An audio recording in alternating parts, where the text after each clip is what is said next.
Excellencies, ladies and gentlemen, I regret not being able to join you in person, but I'm thankful for the opportunity to contribute to this fireside chat remotely. The adoption in June 2023 of the agreement under the United Nations Convention on the Law of the Sea on the conservation and sustainable use of marine biological diversity of areas beyond national jurisdiction, or in short, the BBNJ Agreement, is one of the most significant milestones for the ocean in recent memory. Building on the United Nations Convention on the Law of the Sea, which provides the legal framework for the conservation and sustainable use of the ocean and marine resources, the BBNJ Agreement is the first comprehensive, cross-sectoral, multilateral treaty on the ocean in decades. The agreement's focus on furthering international cooperation and coordination has the potential to lead to more integrated and holistic approaches to the management of ocean activities. Its provisions provide the necessary building blocks to break down the silos that have hindered effective management for so long. The BBNJ Agreement, which applies to over 2/3 of the ocean and its seabed, can make crucial contributions to achieving ocean-related goals and targets of the 2030 Agenda, in particular Goal 14. It is also an example of the need to take ambitious action to improve the health, productivity, sustainable use, and resilience of the ocean, as reflected in the Pact for the Future. Among others, it will contribute to addressing the uneven capacity to carry out and benefit from activities with respect to marine genetic resources of areas beyond national jurisdiction and digital sequence information on such resources. It will enable area-based management tools, including marine protected areas, to be established in areas beyond national jurisdiction. This will contribute to protecting and restoring ecosystems and to strengthening resilience to stressors, including climate change, ocean acidification, and marine pollution. Furthermore, the agreement will assist in preventing and minimizing cumulative impacts on the marine environment through its provisions on environmental impact assessments.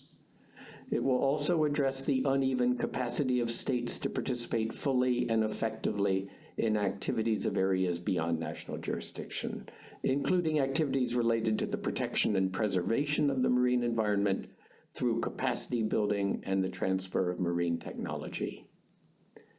In addition, the implementation of the agreement will likely increase marine scientific research and thus help improve our knowledge of marine biodiversity of areas which are to date largely unexplored.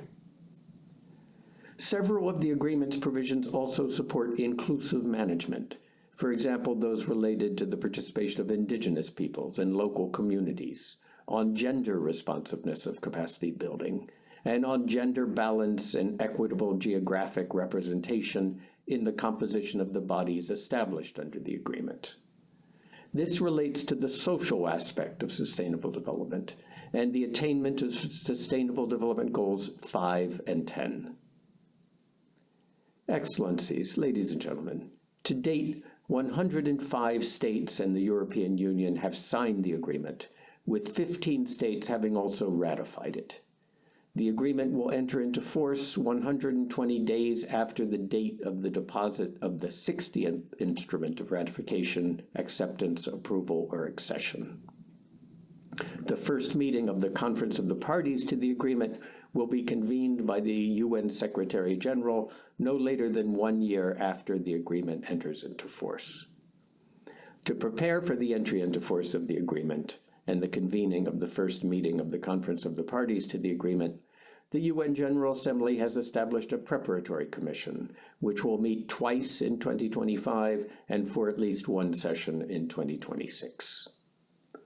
Recognizing the vital importance of the agreement, efforts are underway at all levels and by multiple actors, including my office, to support the efforts of states toward its ratification and entry into force as soon as possible. The momentum leading up to the 2025 UN Ocean Conference provides a golden opportunity that must be leveraged to that end. The Division for Ocean Affairs and the Law of the Sea of my office, which performs the interim secretariat functions in relation to the agreement, continues to implement a program of activities to promote a better understanding of the agreement and prepare for its entry into force. Among other activities, the division delivered 5 regional workshops, organized dozens of online briefings and side events, launched a new website for the agreement, and produced various capacity building and outreach tools and materials. In the implementation of these activities, the division has worked closely with various partners, many of which also play an active role in the communities of ocean action, supporting the implementation of Goal 14. Some of these, in particular the Community on the Implementation of International Law as reflected in UNCLOS, are closely related to the objective of the BBNJ agreement, and we are hoping that the 2025 UN Ocean Conference will create the momentum for many new voluntary commitments supporting the implementation of the agreement. I wish you a productive and successful retreat. Thank you.